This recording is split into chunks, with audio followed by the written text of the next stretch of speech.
Hi, newsletter friends, Jessica Vance back here with you with a bit of a book update, which will be linked down below. But before you click that link, I shared with you in my last book update that I would be telling you what a learning wall is not.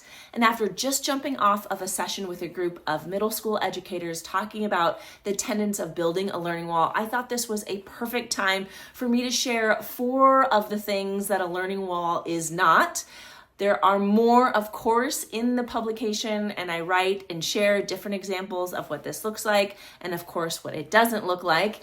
And so before you continue to watch, you might want to grab something to write in and on.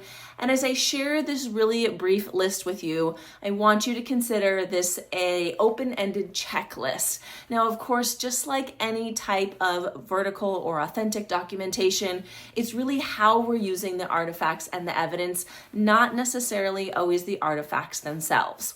So with that in mind, here are the 4 things that you should not do when building a learning wall. Number 1, are you ready for this? A wonder wall is not a learning wall. I know, that's what I started with when I began my documentation process as well too.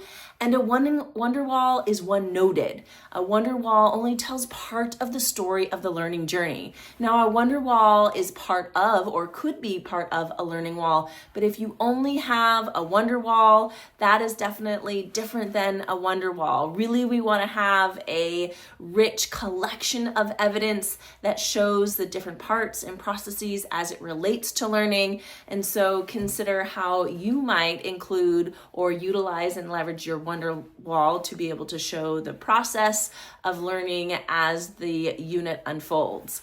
Number 2, a learning wall is not a collection of teacher-created anchor charts or store-bought anchor charts for that matter. Now, I know, they look really amazing on Pinterest and they are very eye-catching. Elementary teachers, I'm talking to you. But really, if our teachers or we are the only ones creating these artifacts or the anchor charts that go on the learning wall, there's really not a lot of co-construction that's probably happening. We're probably creating those anchor charts without our learners right in front of us, really taking away that value that comes with co-construction. Number 3, a learning wall is not solely the final product. If when you're looking at your vertical spaces and you see mostly summative assessments or final products, this tells you that you have missed many really rich and authentic opportunities of learning across your units of inquiry or across a term or semester.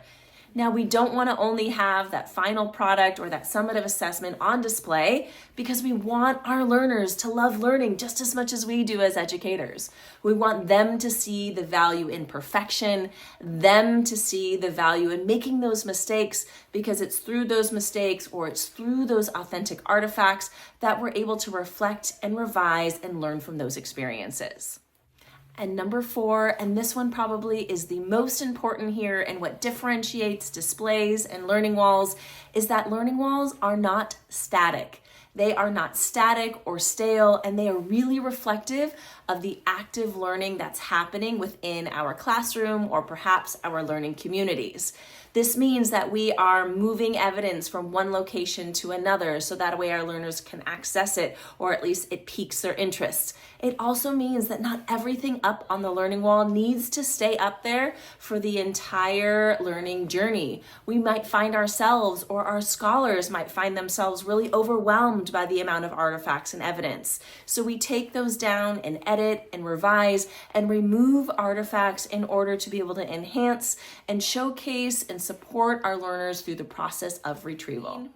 Now, before you go, I need your help. Linked down below is a form with a couple of titles that I am considering, and I would love to see what educators like yourself who will be reading and sharing this copy with their colleagues and of course their peers are drawn to. So if you wouldn't mind clicking the link below and sharing which title speaks to you, I would love to hear your feedback. And of course, you can just reply to this email too to share a little bit more about your reasoning, or perhaps you have a question or want to continue to engage in a conversation.